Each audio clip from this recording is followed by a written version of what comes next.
आज अपन एक नया पाठ शुरू करने जा रहे हैं। राजस्थान में प्राचीन सभ्यता स्थल।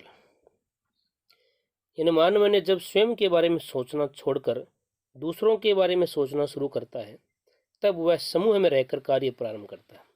यानी जंगली जानवरों की तरह रहने वाला इंसान स्वयं जानवरों को मार करके खाता था और तन पे कपड़े नहीं थे, उससे में अपने बारे में सोचते थे। अपने बारे में सोचना छोड़ करके दूसरे के बारे में सोचना, दूसरे की हेल्प करना, दूसरे से सहायता लेना, दूसरे के काम आना, ग्रुप में समूह में रहना शुरू किया। इसी से सभ्यता की शुरुआत होती है ना, वो सभ्य होने शुरू होते हैं। समय के साथ सभ्यताएं विकसित होती हैं, धीरे धीरे लोग सीखते हैं और उनसे उनके आचार विचार, रहन सहन, चाल चलन, वेशभूषा, रीति रिवाज सब में परिवर्तन आता है। तो उसी को बोलते हैं विकसित होना। किंतु समय परिवर्तन के साथ कुछ सभ्यता हैं वो नष्ट भी हो जाती हैं, कुछ नया आकार बना लेती हैं। राजस्थान में भी ऐसी कई सभ्यता और संस्कृतियों के स्थल मरुस्थल और अरावली में नदियों के किनारे मिट्टी में दबे पड़े हैं। राजस्थान में मानव के प्रारंभिक क्रियाकलाप क्या थे, वे कब से प्रारंभ हुए, इसके लिखित साक्ष्य हैं वो हमारे पास उपलब्ध नहीं है। जिस काल का लिखित इतिहास उपलब्ध नहीं होता है उसके बारे में उत्खनन से प्राप्त सामग्री के आधार पर ही अध्ययन किया जा सकता है। उत्खनन का मतलब होता है कोई सभ्यता को खुदाई करके, खोद करके उसके बारे में जानकारी प्राप्त करना। उत्खनन से प्राप्त हुए प्राचीनतम जो साक्ष्यों में आवास स्थल, लकड़ी, अनाज, हड्डी, पत्थरों से अस्त्र शस्त्र और उपकरण प्रमुख है, ये खुदाई में मिले हैं। क्योंकि प्राप्त उपकरणों में पत्थर के उपकरणों की संख्या अत्यधिक है, अतः प्रारंभिक युग है उसको पत्थर युग, प्रस्तर युग कहा गया है। यानी उस समय मनुष्य हैं वो अपने आवास पे जैसे लकड़ी, अनाज, हड्डी, पत्थर, इनके अस्त्र शस्त्र और ये चीज़ें ही वो प्रयोग में लेते थे। ये उपकरण खुदाई में मिले हैं, तो हम अनुमान लगा सकते हैं कि आज की तरह वो आधुनिक जो धातु है उनका प्रयोग है वो अच्छी तरीके से नहीं करते थे, तो पत्थरों का ज़्यादा प्रयोग करते थे।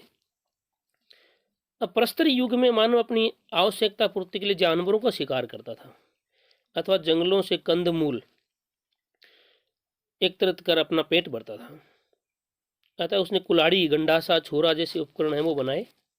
मानचित्र 4.1 को देखकर जानिए कि राजस्थान में प्रस्तर युग के ये उपकरण मुख्यतः बनास नदी, गंभीरी नदी, बेड़च, चंबल, इन नदी घाटियों के और जो पत्थरों के जो गुफाएं हैं, शिलाश्रय हैं, उनमें बहुतायत में मिलते हैं। शिलाश्रय मतलब जो शैल है हमारी कायांतरित, आग्नेय और अवसादी, हम पृथ्वी की आंतरिक संरचना और स्थलाकृतियाँ पढ़ते हैं, तो उसमें जो शिलाश्रय हैं उसमें एक प्रकार से हम कह सकते हैं कि शैल के अंदर कोई आश्रय रहता है ना, गुफाएं, तो इनके अंदर ये चीज़ें प्रस्तर युग के उपकरण मिले हैं।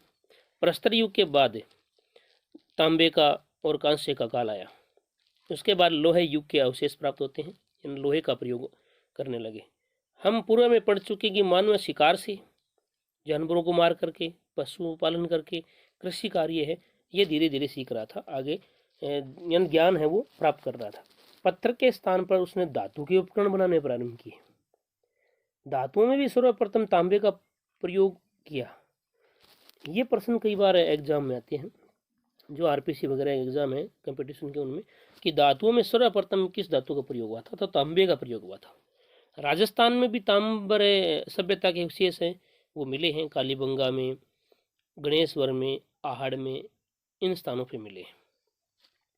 कालीबंगा सभ्यता अवशेष का यहाँ एक जो अवशेष है उसका चित्र दिया हुआ है। अब ये मानचित्र है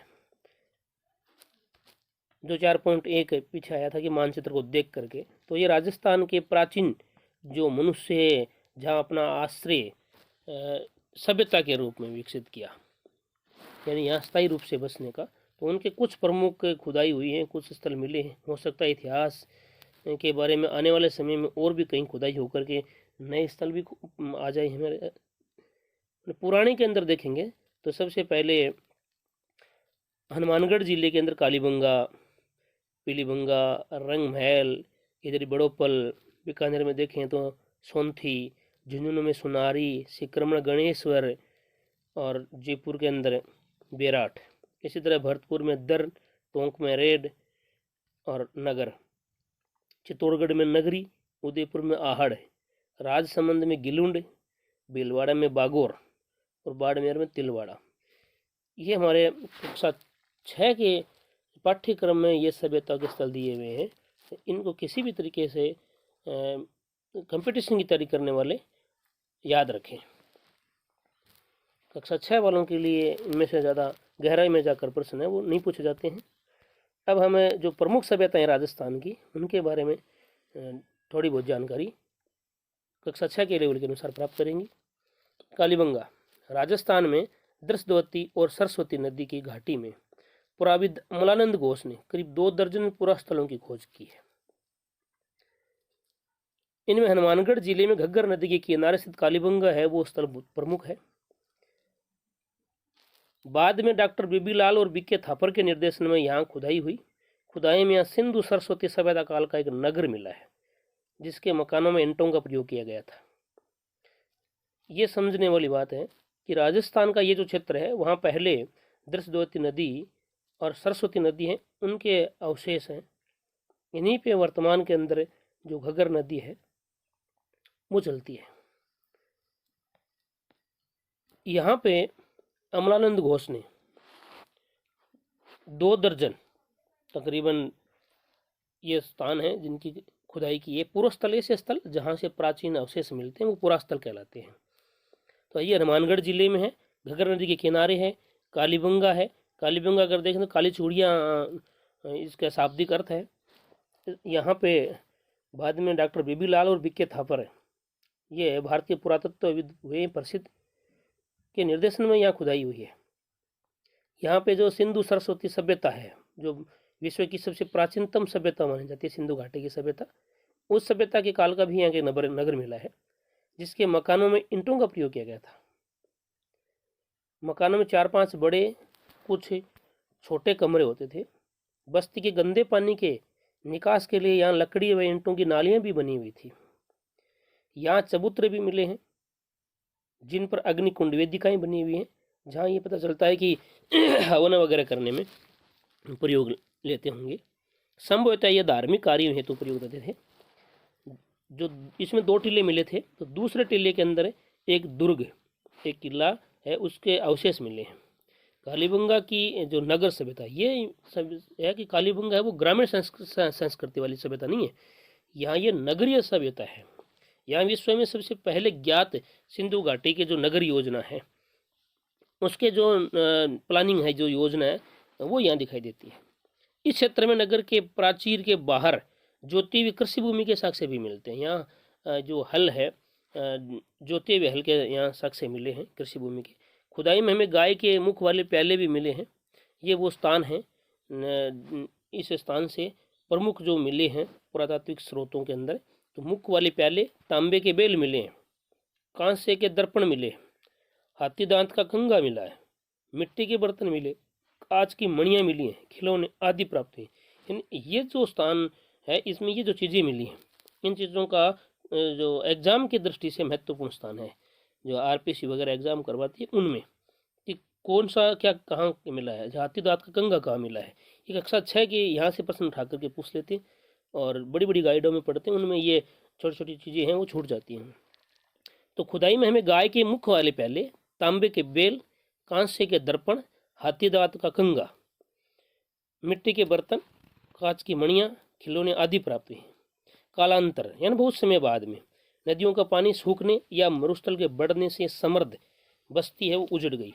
तो ये 2 कारण हैं जो इस सभ्यता के नष्ट होने के बताए गए हैं कक्षा 6 के अंदर, कि नदियों का पानी सूख गया होगा या यहाँ मरुस्थल है, रेतीली मिट्टी है, वो मरुस्थल का विस्तार है वो हो गया, तो इनके अनुकूल नहीं रही हैं स्थितियाँ, इस कारण ये उजड़ गई ये बस्तियाँ।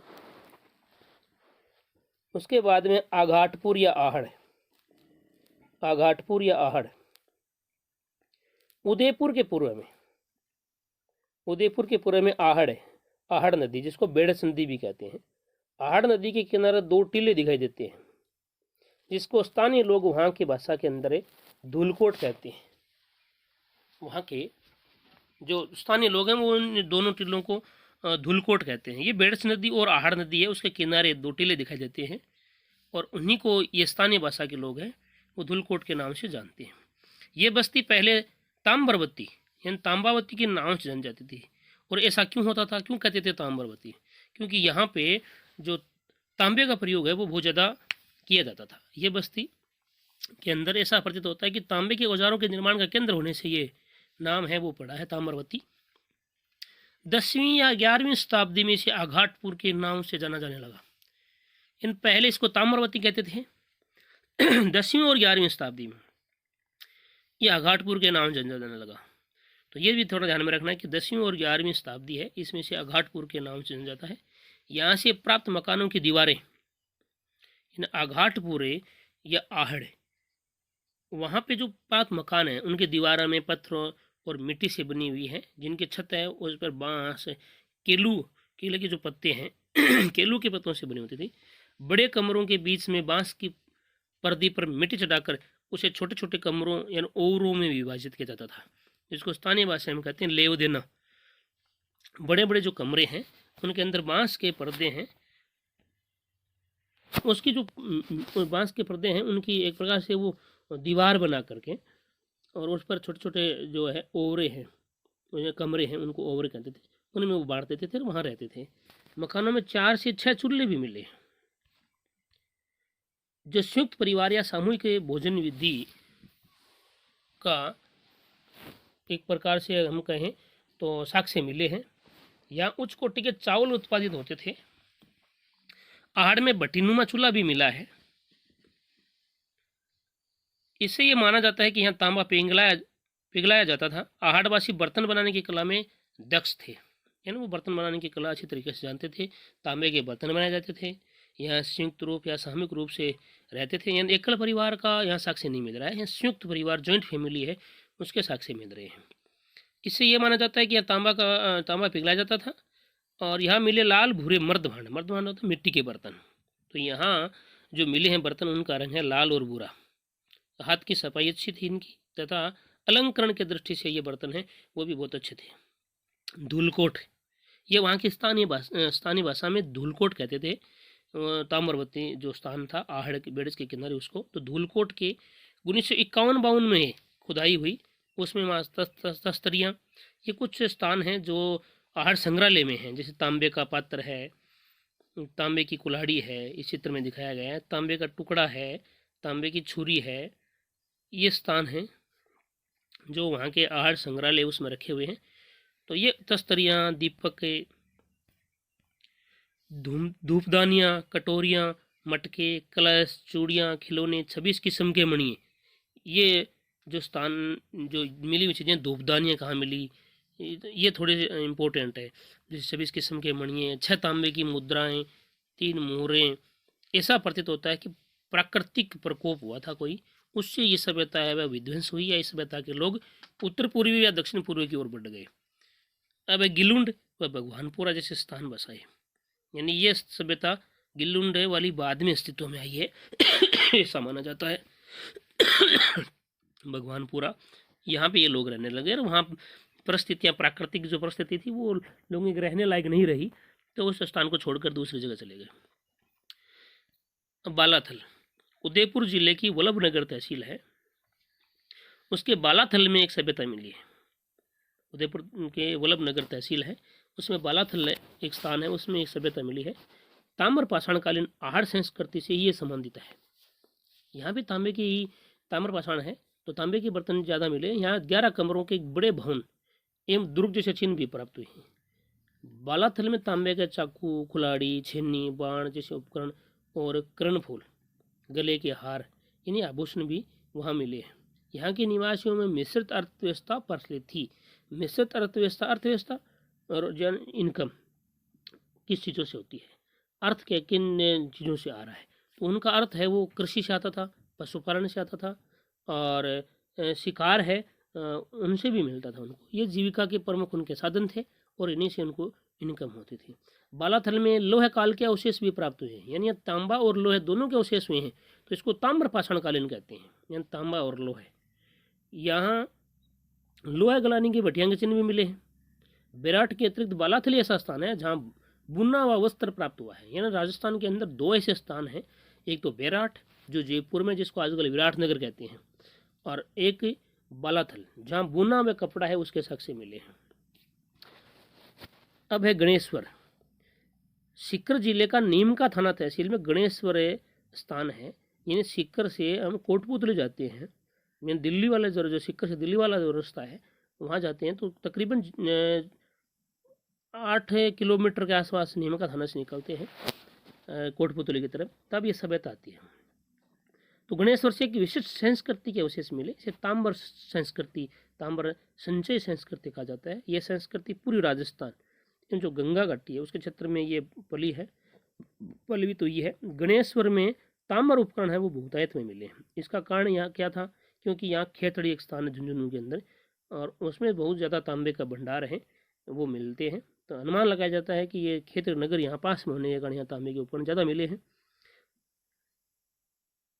ताम्र उपकरणों में यहाँ क्या क्या मिला है, ये आरपीसी में कई बार पूछा। मछली पकड़ने के कांटे, ये यहाँ से प्रश्न उठता है कक्षा 6 के, जो आरपीसी पूछती है। मछली पकड़ने के कांटे, छेनिया और बाण, उस तरह के फलक, यानी जो अपने नाई काम में लेते हैं जो उस तरह, उसके जो फलक हैं उनके यहाँ साक्ष्य मिले हैं।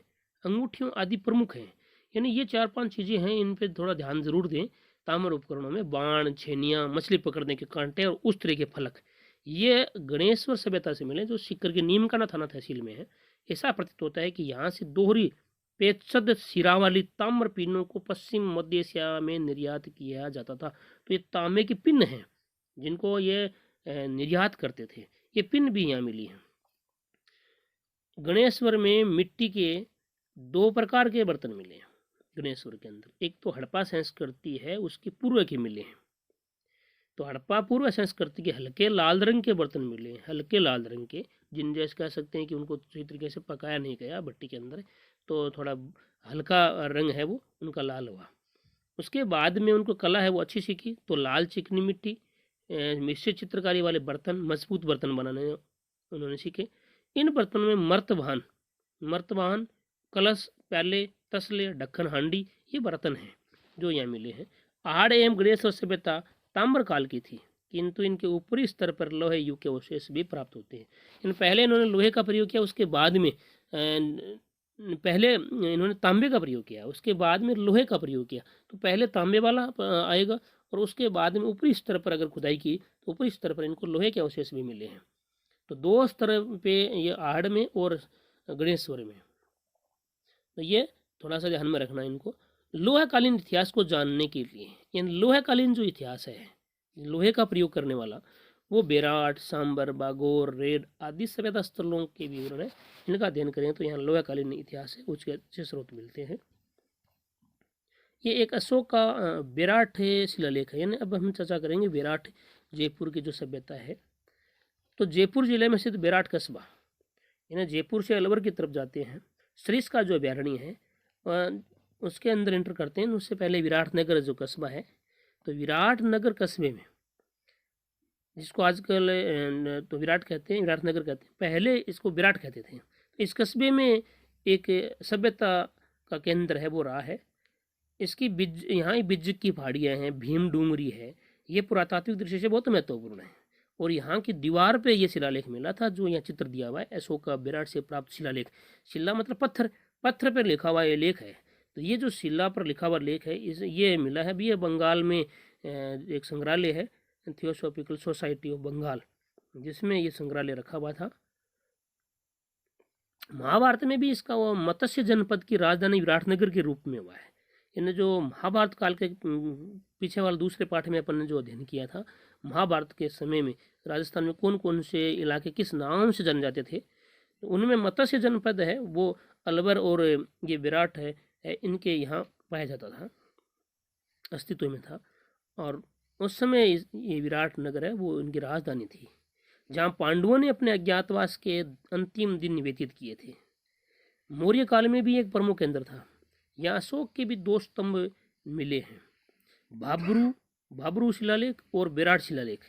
भाब्रू और बेराट 2 शिलालेख अशोक महान के मिले ना। बौद्ध धर्म के साक्ष्य हैं वो भी यहाँ मिले हैं। बौद्ध मठ के अवशेष मिले हैं। यहाँ एक कमरे में 36 चांदी की मुद्रा मिली है, 36 चांदी की मुद्राएं मिले, सिक्के मिले, जिनमें 8 पंचमार्ग मिले हैं और 28 भारतीय यूनानी शासकों की है। खुदाई में स्वास्तिक, जिसको स्थानीय भाषा में साथिया बोलते हैं, तो खुदाई में स्वास्तिक और त्रिरत्न चक्र के चिन्ह प्रयुक्त अलंकृत घड़े मिले हैं। दीपक, नास्ता व पक्षी उसका चित्र मिले हैं, नास्ता व पक्षी का चित्र विराट में मिला है। पत्थर की संदूकें मिली हैं, पत्थर की संदूक मिली हैं, ये इंपॉर्टेंट चीज़ें। लोहे की कीलें, हाथ से बना हुआ वस्त्र भी मिला है, हाथ से बना हुआ वस्त्र भी मिला है। उपयुक्त स्थलों के अलावा राजस्थान में भीलवाड़ा जिले के बागोर में ओजियाना, ये भीलवाड़ा में है, बागोर और ओजियाना। जयपुर जिले में स्थित सांबर, सांबर झील के आसपास का चित्र। जोधपुरा, ये जोधपुरा सभ्यता जयपुर जिले में है, नहीं कि जोधपुर में। टोंक जिले में स्थित नगर और रेड। चित्तौड़ में नगरी, भरतपुर में नो है, जालोर में भीनमाल, राजसमंद में पचमता, राजसमंद में गिलुंड और पचमता। यह आदि स्थल पाषाण, ताम्र पाषाण, ताम्रलोह काल की संस्कृति को प्रकट करते हैं। यहाँ विराट में बौद्ध मठ है, विराट बौद्ध मठ के अवशेष मिले हैं। ये चित्र है। ये हमारा पाठ पूरा होता है। कुछ शब्दावली आई है जिस पर भी चर्चा कर लेते हैं, कक्षा के लिए ये ध्यान में रखने वाली है। उत्खनन, उत्खनन मतलब है खुदाई। मर्दभांड, मिट्टी के बर्तनों को मर्दभांड कहते हैं। पाषाण, पाषाण का अर्थ होता है पत्थर, ताम्र का अर्थ होता है तांबा। अब यह कुछ अभ्यास के प्रश्न हैं। निम्न में से किस जिले में कालीबंगा सभ्यता स्थित है? तो हनुमानगढ़ जिले में है। अशोक का भाबरू शिलालेख निम्न में से कहाँ प्राप्त हुआ है? तो ये बेराठ में मिला है। सीकर जिले के में नीम का थाना तहसील में खालिस्तान से एक विशिष्ट संस्कृति के अवशेष प्राप्त हुए, तो ये गणेश्वर से मिले हैं। आहड़ बस्ती प्राचीन काल में ताम्रवती नगरी, धूलकोट, इन्हीं नामों से जानी जाती थी। ताम्रवती नगरी धूलकोट के नाम से जानी जाती थी। राजस्थान में किन दो ताम्र पाषाणकालीन स्थलों के नाम लिखे, तो गणेश्वर और बालाथल का नाम लिख सकते हैं। बालाथल सभ्यता के अवशेष किस जिले में से प्राप्त हुए हैं? तो ये उदयपुर से मिले हैं। आहड़ सभ्यता किस नदी के किनारे विकसित हुई? तो आहड़ बेड़ज नदी के किनारे हुई। राजस्थान में सभ्यता के प्राचीन स्थल कौन कौन से, किन दो का वर्णन करना है।